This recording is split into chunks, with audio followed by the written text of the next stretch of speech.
Everyone knows the story of Bill Gates, but almost nobody knows about his high school best friend, Kent Evans.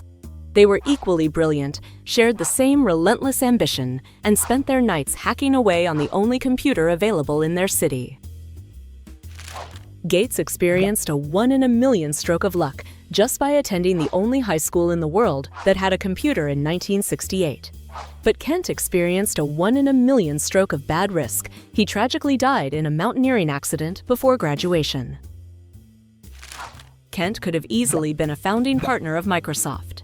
Both young men experienced forces entirely outside of their control: luck and risk. If you want to build wealth, the first absolute rule is understanding that nothing is as good or as bad as it seems. We are programmed to attribute all of our success to hard work and all failure to bad decisions. But the reality is that luck and risk are siblings that dictate your outcomes. Today, I'm going to reveal the psychological money rules that actually build lasting wealth, so you can stop playing the wrong game. Let's talk about the guy driving the $100,000 Porsche. You intuitively assume he is wealthy. But the truth is, the only data point you actually have about him is that he has $100,000 less than he did before he bought the car, or $100,000 more in debt. We have been totally brainwashed to judge wealth by what we can visually see. But true wealth is invisible. Wealth is the luxury cars not purchased, the diamonds not bought, and the first-class upgrades declined. When most people say they want to be a millionaire, what they actually mean is, I want to spend $1 million. And that is literally the exact opposite of being a millionaire. Spending money to show people how much money you have is the fastest way to have less money. Think of Walt Disney. By the mid-1930s, his studio had produced over 400 cartoons. Most of them were incredibly expensive to make, and most of them lost a fortune. He was on the brink of total bankruptcy. Then came Snow White and the Seven Dwarfs.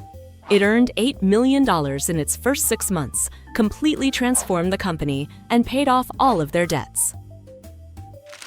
In business and investing, tails drive everything.